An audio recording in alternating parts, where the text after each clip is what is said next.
Assalamualaikum warahmatullahi wabarakatuh. Bismillahirrahmanirrahim. Alhamdulillahirabbil alamin. Hamdan yuwafi ni'amahu wa yukafi'u mazidah. Ya Rabbana lakal hamdu kama yanbaghi li jalali wajhika wa 'azimi sultanik. Allahumma salli ala sayyidina Muhammadin abdika wa nabiyyika wa rasulika an-nabiyil ummi wa ala alihi wa sahbihi wa barik wa sallim. Allahumma ighfir lana dhunubana wa liwalidina wa limashayikhina wa li jami'il muslimina wal muslimat birahmatika ya arhamar rahimin. Allahumma faqihna fid din wa 'allimna at-ta'wil wahdina ila siratikal mustaqim.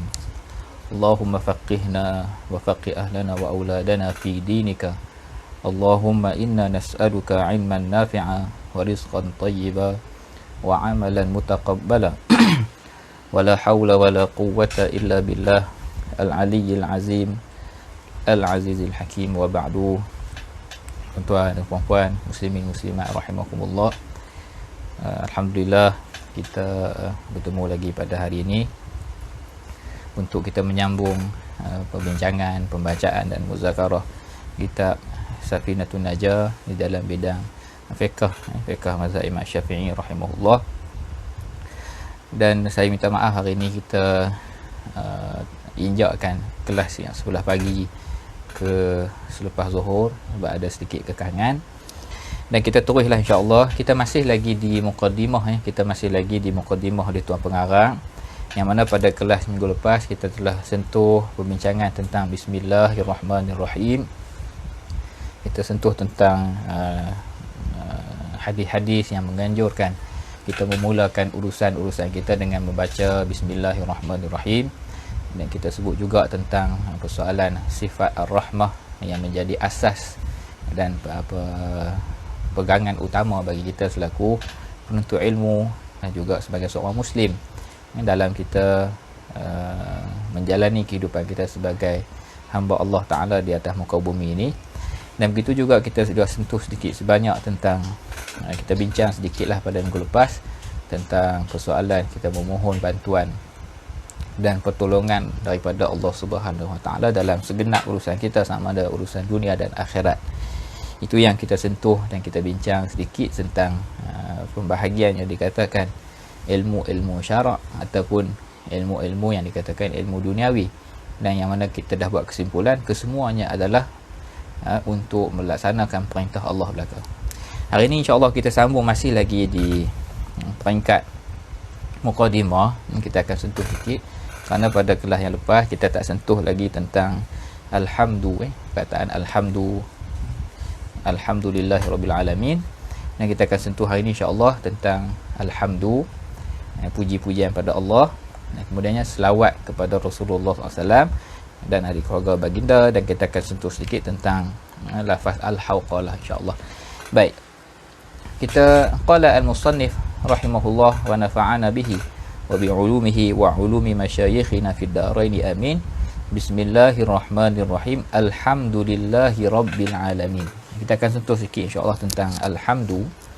Alhamdu dari segi bahasanya, dari segi bahasa Arabnya, disebut dalam hasyiah-hasyiah oleh para ulama, kupasan-kupasan para ulama dalam mensyarahkan kitab-kitab ni. Kita akan tengok mereka menyebut alhamdu ni dari segi bahasanya bermaksud al-wasfu bil jamil. Kita menyifatkan sesuatu pihak itu dengan keindahan dan juga kebaikan. Kita sebut kepada satu pihak itu, kita sifatkan dengan sifat-sifat kebaikan.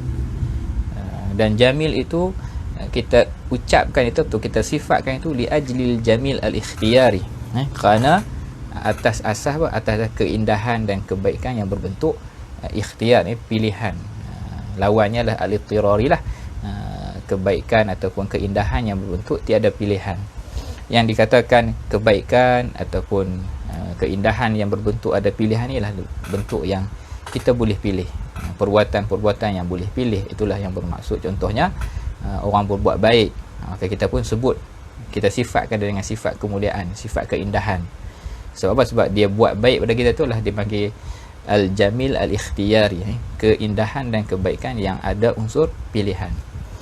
Berbeza dengan jamil juga, keindahan dan kebaikan ataupun kemuliaan juga, tetapi yang berbentuk ittirari, yang ini tidak ada pilihan. Contohnya kita puji seseorang atas keindahan wajahnya.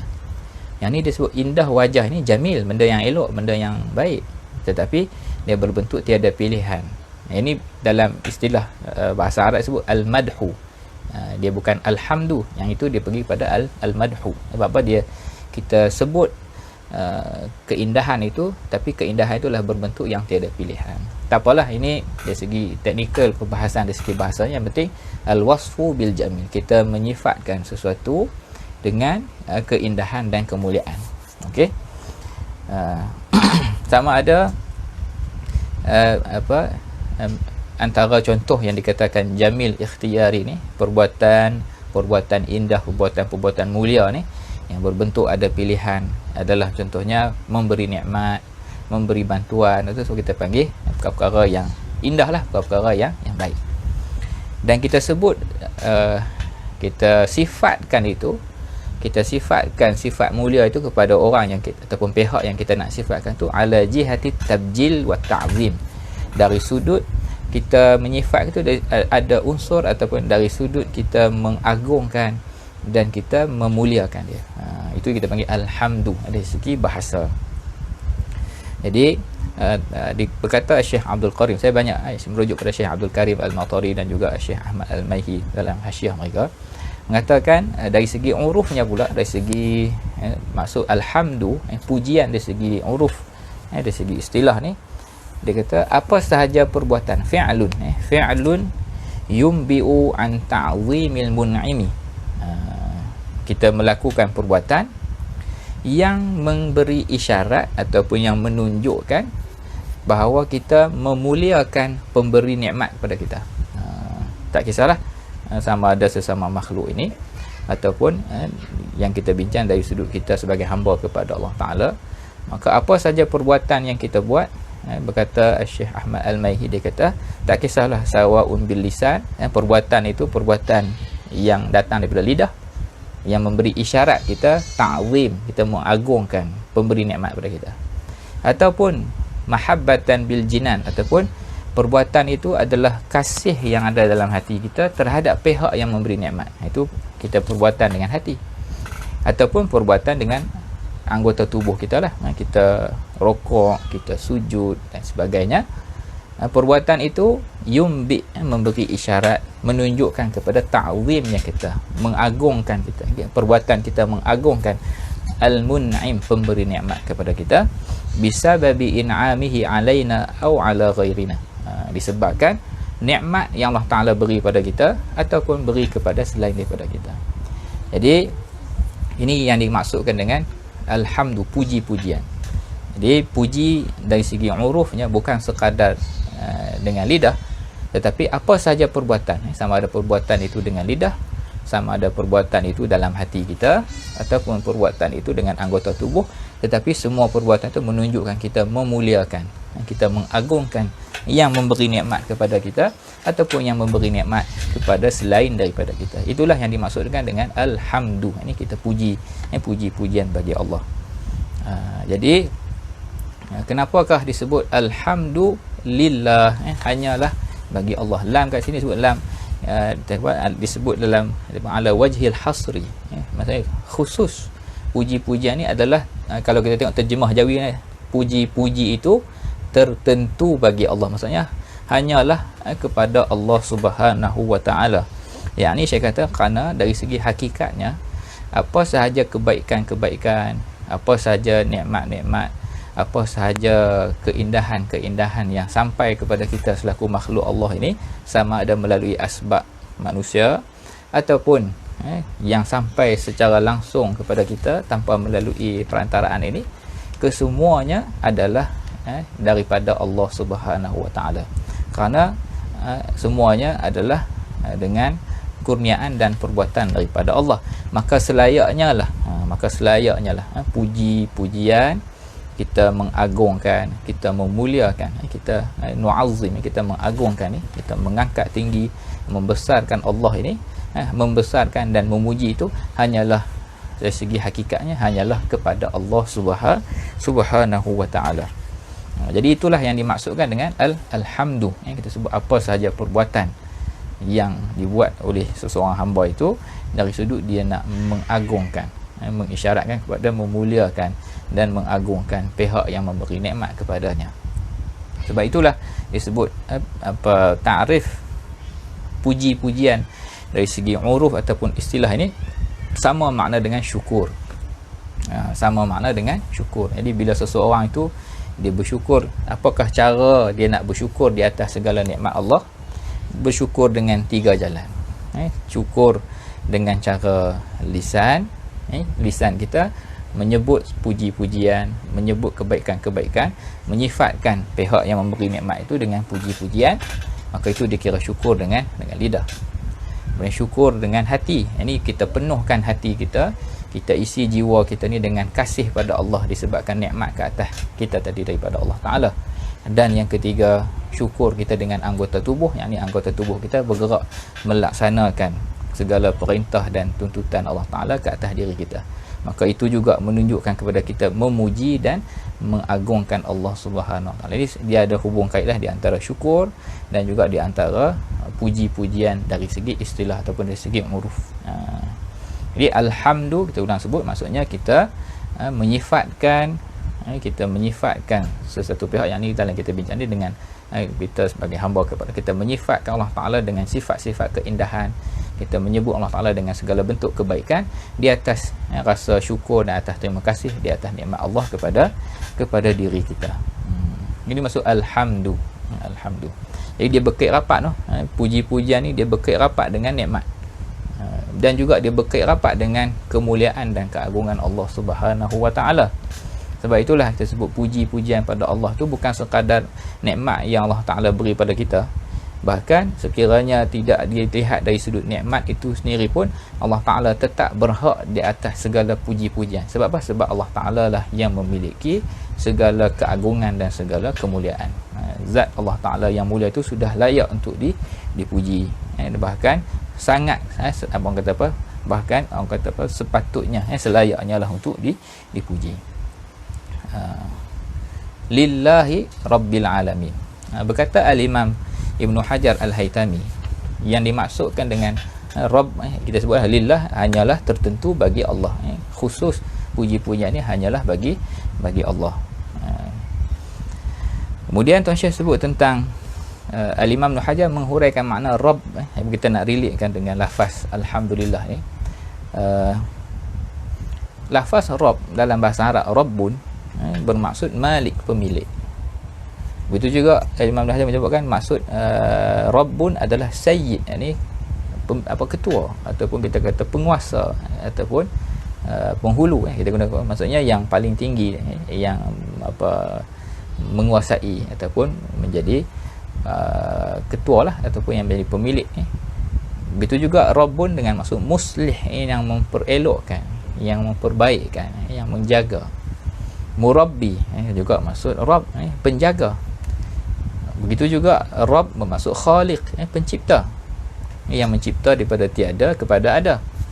Begitu juga Rabb juga bermaksud Al-Ma'bud, yang disembah. Jadi kesemua makna-makna yang agung ni, sama ada pemilik, sama ada penghulu, sama ada pemberi kebaikan, yang memperelokkan, yang memelihara, yang mencipta dan yang layak disembah ni, itu maksud perkataan Rabbun.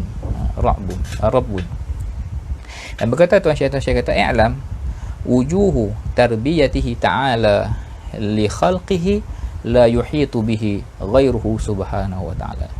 Dia kata sudut-sudut penjagaan, sudut-sudut pemeliharaan Allah Ta'ala terhadap alam ini, terhadap makhluk-makhluknya ini, tidak diketahui dan tidak dapat dihitung oleh kita sebagai makhluk. Sudut Rabbun, sudut Allah Ta'ala menjaga, memperelokkan dan mengurus, mentadbir alam ini, mentadbir makhluknya ini, kita tidak akan dapat menghitung dan kita tidak dapat meliputi. Kenapa? Kerana tidak terhitung tarbiyah, yakni penjagaan Allah Ta'ala terhadap makhluk-makhluknya. Saya bagi contoh dua, tapi dua ni pun cukup untuk kita tarik perhatian kita. Saya kata contohnya tarbiyatuhu linnutfah, penjagaan dan penciptaan Allah terhadap benih dalam benih maksudnya anak dalam perut lah. Dan kita kena tengok alam ini, kita ada manusia, kita ada binatang pula ada macam-macam jenis binatang, ada yang di darat, ada yang di laut. Dan begitu juga manusia pula bukannya seorang, beratus-ratus ribu orang, kita bilion orang kan lah ni. Jadi setiap masa dan setiap ketika itu akan ada yang yang berlaku proses persenyawaan itu, dan terbentuklah janin dalam perut. Jadi cuba bayang, berbilion manusia, kemudian berbilion jenis binatang, dan berbilion bilangan binatang, begitu juga berjenis-jenis binatang di darat dan di laut. Kesemuanya Allah Ta'ala yang menjaga setiap masa, pada setiap detik itu, penghasilan ataupun proses penjagaan persenyawaan benih tadi, sehinggalah dia matang dalam perut dan dilahirkan. Itu baru satu tarbiyah ataupun penjagaan Allah Ta'ala dari satu sudut.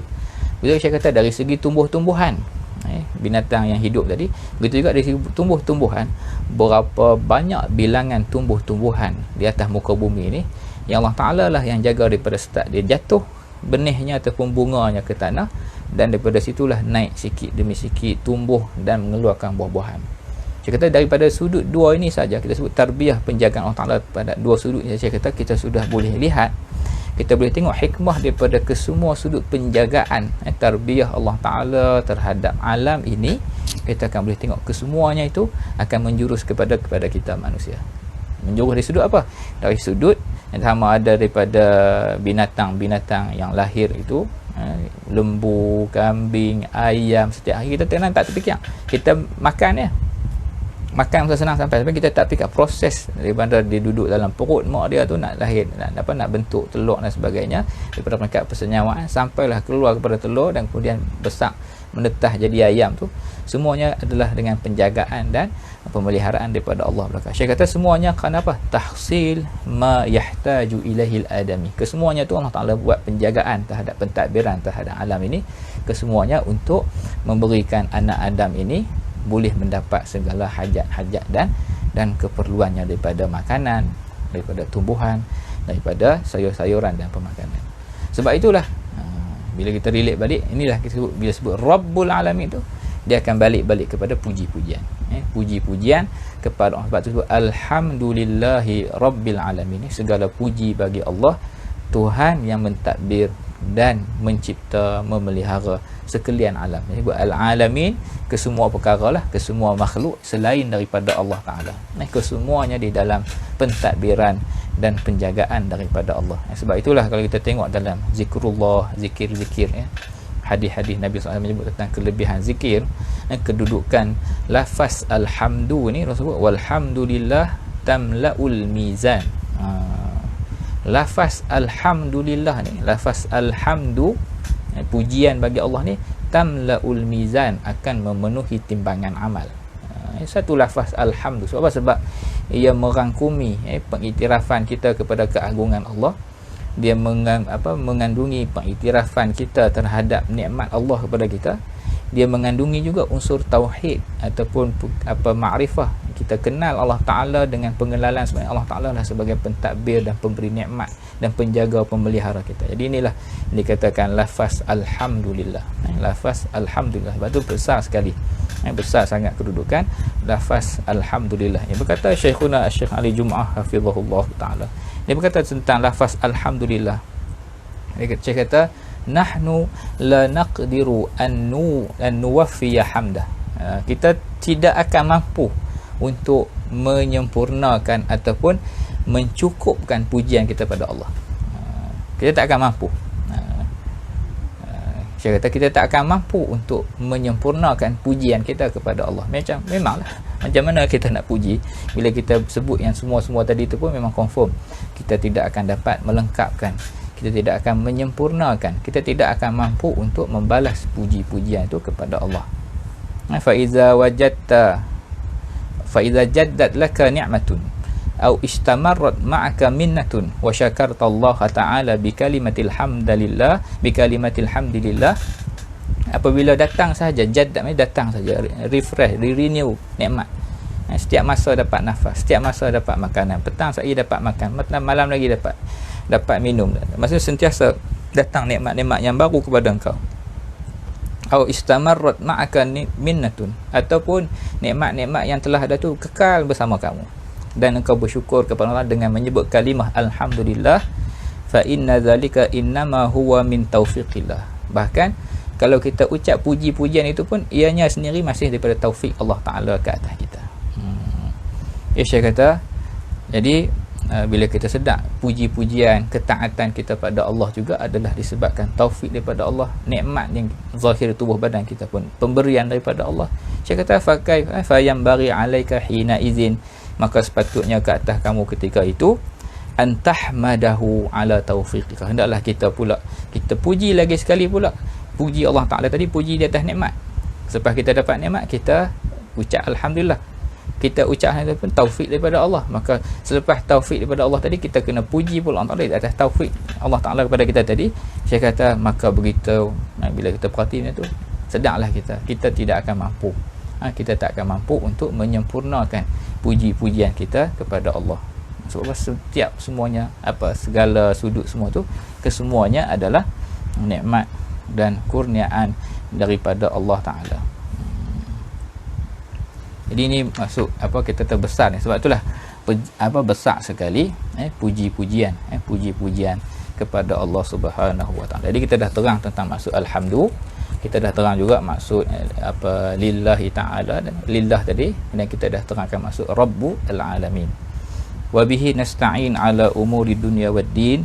Cuma saya nak tambah sikit, ada faedah yang disebut oleh Imam Ibnu Hajar. Berkata Imam An-Nawawi rahimahullah, yang ini disebut oleh Imam Abdul Karim Al-Matari juga. Imam Abdul Karim dalam hasyiah disebut, dia kata disunatkan di samping bismillah sebelum minggu lepas yang kita sebut, disunatkan pada permulaan urusan-urusan yang penting, urusan-urusan yang mulia ni, untuk kita mulakan dengan membaca bismillah. Saya kata disunatkan, mustahab. Imam dia kata mustahabun, digalakkan, dianjurkan untuk kita memulakan dengan puji-pujian pada Allah ni. Yang pertama, bagi ulama-ulama, bagi orang-orang yang menulis kitab, fiftida'il kutub, ketika kita mula menulis karangan. Sebab tu khutbah, sebab tu tulisan kitab risalah, maknanya kita akan mulakan dengan, selepas bismillah kita akan mulakan dengan alhamdulillah. Begitu juga fiftidai kulli durus, pada permulaan setiap kelas-kelas pengajian juga dianjurkan, disunatkan untuk kita mulakan dengan alhamdulillah. Disunatkan kita untuk mula dengan menyebut alhamdulillah. Begitu juga disebut oleh Imam Nawawi, disunatkan juga untuk kita inda qiraati talibin baina aidil muallimin, ketika seorang pelajar mula membaca di hadapan gurunya juga disunatkan, dianjurkan untuk kita mulakan dengan membaca alhamdulillahi rabbil alamin. Sebab tu biasanya pada permulaan pengajian, sama ada guru yang mengajar ataupun murid yang nak membaca, ataupun qari yang nak membaca, itu muqri tadi, dia akan sebut bismillah wassalatu wassalam, bismillah walhamdulillah wassalatu wassalamu ala sayyidina rasulillah. Ini disunatkan untuk kita memuji Allah Ta'ala pada setiap permulaan mengarang kitab, permulaan pengajian bagi guru yang mengajar, begitu juga permulaan murid membaca kitab-kitab, sama ada depan gurunya ataupun pada ketika pembacaan kitab. Jadi kita ada aktiviti membaca sendiri. Jadi apa salahnya ketika kita mulakan membaca tu, walaupun baca bersendirian, kita mulakan dengan tiga ni, bismillahirrahmanirrahim, bismillah walhamdulillah wassalatu wassalamu ala sayyidina rasulillah, dan kita masukkan sekali dengan doa kepada pengarang kitab yang kita baca. Baik, selesai tentang lafaz alhamdulillah. Wa bihi nasta'in ala umuri dunya waddin, wa sallallahu wasallam ala sayyidina Muhammadin khatamin nabiyyin wa alihi wa sahbihi ajma'in. Baik, kita sentuh sedikit tentang selawat kepada Rasulullah SAW. Sebagaimana kita maklum, lafaz as-salah ini dari segi bahasanya bermaksud ad-du'a, doa, as-salah, doa. Tetapi dari segi istilah syarak ya, selawat ini antara perkataan ataupun kalimah yang disebut, ada sebahagian mengatakan dia lafaz mushtarak. Sebab apa? Bila sebut as-salatu minallah, maksudnya lain. Bila sebut as-salatu minal malaikah, maksudnya lain.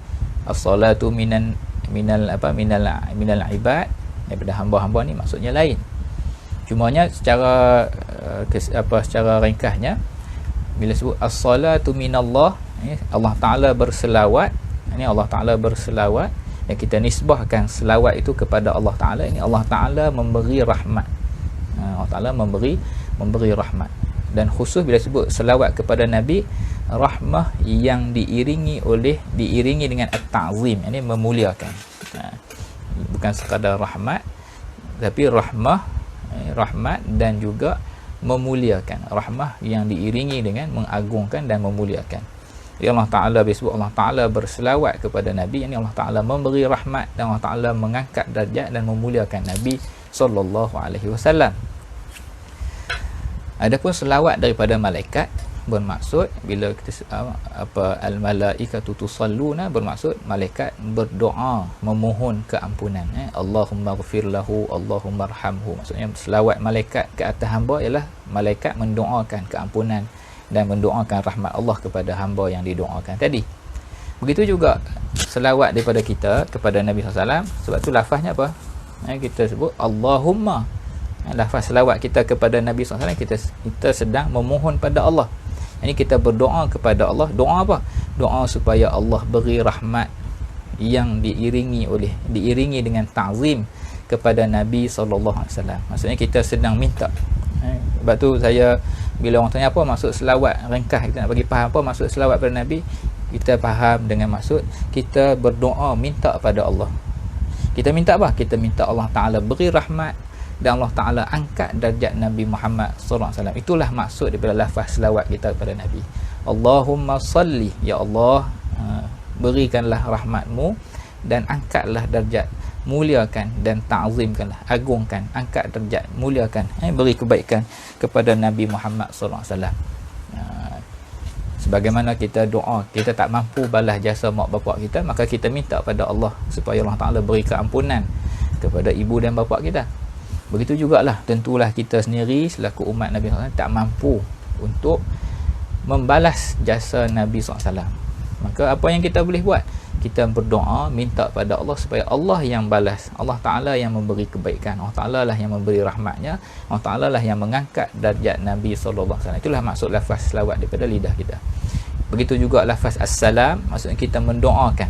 Yang dimaksudkan assalam, yakni Allah Ta'ala memberikan kesejahteraan dan penjagaan, pemeliharaan kepada Nabi-Nabi, pada Nabi Muhammad SAW ni, daripada segala min kulli afatin wa naqsin, daripada segala keburukan dan segala kekurangan.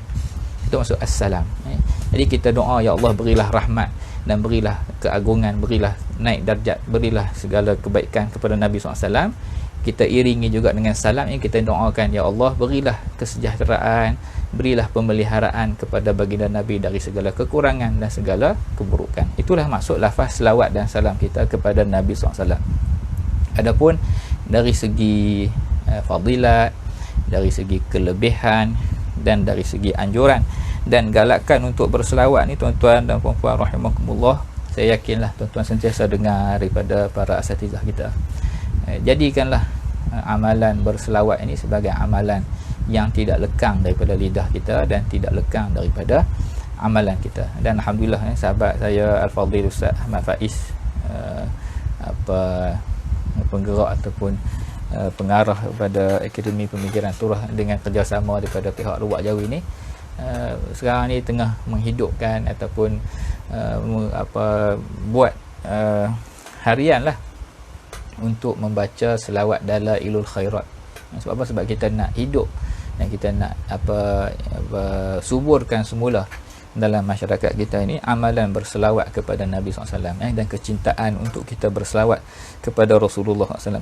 Cukuplah hadis yang disebut oleh Rasulullah SAW, barang siapa yang berselawat, man shalla alayya salatan wahidah, barang siapa yang berselawat ke atasku dengan satu selawat, sallallahu alaihi biha asyra. Allah Taala akan berselawat kepadanya, yang ni Allah Taala akan beri rahmat. Kalau kata kita ni Allah Taala berselawat ke atas kita, apa maksudnya? Allah Taala akan beri rahmat. Allah Taala akan beri rahmat, maksud dalam rahmat tu termasuklah segala. Bila kata rahmah ini kalimah yang jami'ah, kalimah yang kalimah yang pendek tetapi mengandungi makna yang luas. Dalam itulah ada hidayah, dalam itulah ada maghfirah, dalam itulah ada al-barakah, dalam itulah ada at-taufiq, dalam tu segala benda yang kebaikan ini akan diberi kepada kita dengan keberkatan satu sahaja lafaz selawat kepada Nabi sallallahu alaihi wasallam.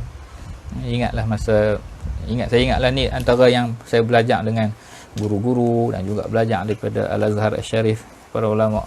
Kita sibuk macam mana pun baca kitab usul fiqh, kita sibuk macam mana pun baca kitab fiqh, baca kitab mantik, baca kitab akidah, di hujung kelas tu biasanya kita akan tutup dengan sama ada baca qasidah puji-puji Nabi SAW, ataupun kita akan baca burdah, ataupun kita akan ada madih lah, puji-pujian secara ringkas, dan ditutup dengan berselawat kepada Nabi SAW. Jadi kita letakkanlah, dan akhir zaman ini kita berada pada macam-macam ujian dan macam-macam cabaran. Salah satu yang akan memelihara kita dan memelihara ahli keluarga kita lah dekatnya kita dengan Nabi SAW. Sama ada dengan kita mempelajari tentang Nabi SAW daripada kitab sirah, kitab syamai. Begitu juga kita ikat dengan amalan berselawat. Kita hidupkan amalan berselawat sama ada secara individu dan secara bersama-sama ahli keluarga ni, dengan mana-mana sirah, mana-mana lafaz selawat yang kita dapat amalkan. Dan antara yang insya-Allah kita cuba hidupkan adalah kita akan hidupkan dengan menghidupkan bacaan selawat Dalailul Khairat, Al-Fadil penasihat Ruwaq Jawi juga, Syekh Nazrul Nasir juga menjalankan. Begitu juga Al-Fadil Syekh Ruwaq kita, Fadil Sahirun Nizam, pada hari Jumaat menjalankan aktiviti berselawat. Kita nak hidupkan insya-Allah amalan berselawat kepada Rasulullah SAW. Moga-moga Allah Taala beri kebaikan kepada kita dunia dan akhirat. Jadi maksud selawat kita ialah kita setiap kali kita lafaz itu, kita mendoakan supaya Allah Taala beri rahmat dan angkat darjat Nabi SAW dan beri pemeliharaan kepada Nabi SAW daripada segala kekurangan dan juga segala keburukan. Allah Taala angkat darjat Nabi SAW. Wasallallahu wasallam, kita dah terang dah selawat dan salam daripada Allah ala sayyidina Muhammadin khatamin nabiyyin, ke atas Nabi SAW penutup segala nabi, wa alihi, dan ahli keluarga baginda. Ahli keluarga baginda ini yakni kita ambil lah ta'rifan yang biasa disebut ialah ahli keluarga baginda yang tidak boleh menerima zakat. Ini ahli keluarga daripada isteri dan keturunan Rasulullah, dan juga daripada mukminu Bani Hashim, disebut orang yang beriman dari kalangan Bani Hashim. Okey, itu masuk ahli keluarga baginda. Wa sahbihi, dan para sahabat baginda lah, para sahabat baginda radhiyallahu taala anhum ajma'in. Wala haula wala quwwata illa billah al-aliyyil azim. Dan Tuan Syekh tutup mukaddimahnya dengan menyebut zikir wala haula wala quwwata illa billah al-aliyyil azim. Lafaz zikir la haula wala quwwata illa billah ni antara hadis-hadis yang sebut kanzun ni, disebut sebagai gedung ataupun gudang daripada gudang syurga. Saya petik juga kupasan oleh Syekhuna Syekh Ali Jumaah hafizahullah. Tuan Syekh kata lafaz la haula wala quwwata, tidak ada daya. Lafaz la haula wala quwwata ni antara huraiannya lah tiada kemampuan, tiada kekuatan, dan tidak ada kemampuan, tidak ada qudrah untuk melaksanakan ketaatan. Ini salah satu tafsir, salah satu huraian dia. Dan tidak ada kemampuan untuk menolak kemaksiatan melainkan dengan bantuan daripada Allah Subhanahu wa taala. Itu antara huraian makna kalimah ataupun zikir la haula wala quwwata illa billah.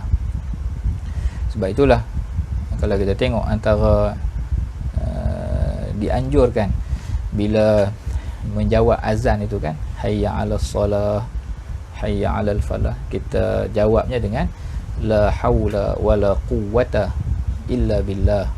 Tidak ada daya dan upaya melainkan dengan bantuan daripada Allah Subhanahu wa taala, dengan taufik daripada Allah Subhanahu wa taala kita mengiktiraf atau untuk boleh melaksanakan ketaatan, melaksanakan perintah Allah, itu juga kita memerlukan taufik dan memerlukan hidayah, bimbingan daripada Allah, bukan dengan kekuatan dan daya kita sendiri. Lepas tu Tuan Syekh kata la haula wala quwwata illa billah ni bidayatul adab ma'allah. Saya kata apa? Lafaz la haula wala quwwata ni permulaan adab kita dengan Allah. Sebab apa?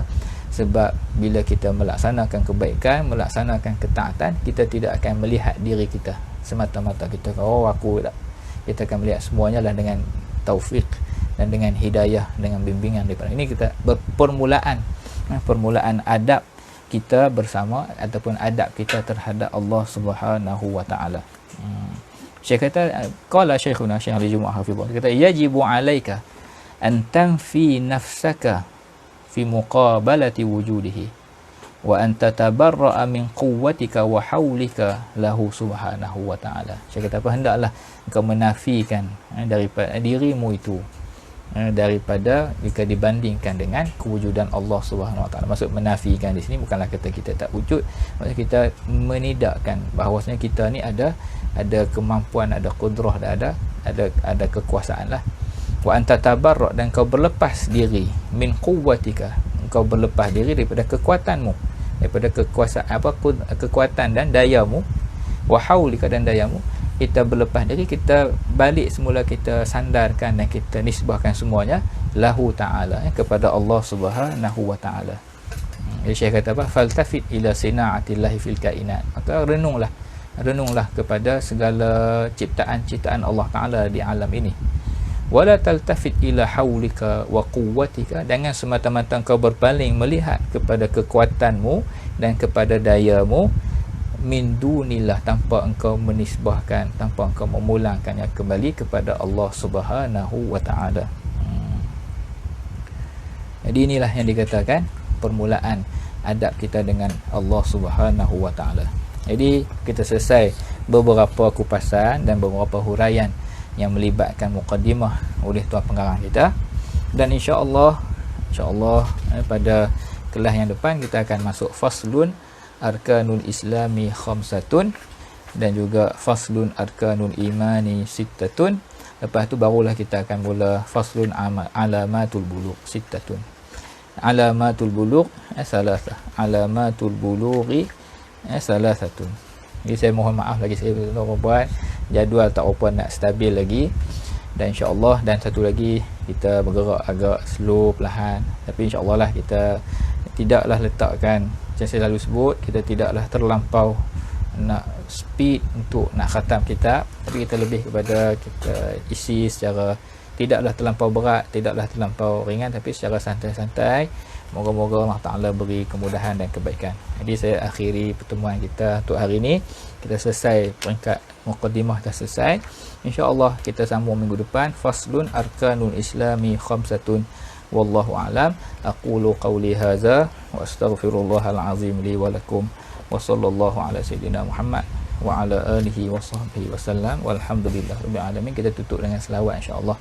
Allahumma salli afdala salatin ala as'adi makhluqatika sayyidina Muhammadin wa ala alihi wa sahbihi wa sallim adada ma'lumatika wa midada kalimatika kullama dzakaraka dzakiruna wa ghafala an dzikrihil ghafilun. Terima kasih tuan-tuan dan puan, jazakumullah khairan. Wassalamualaikum warahmatullahi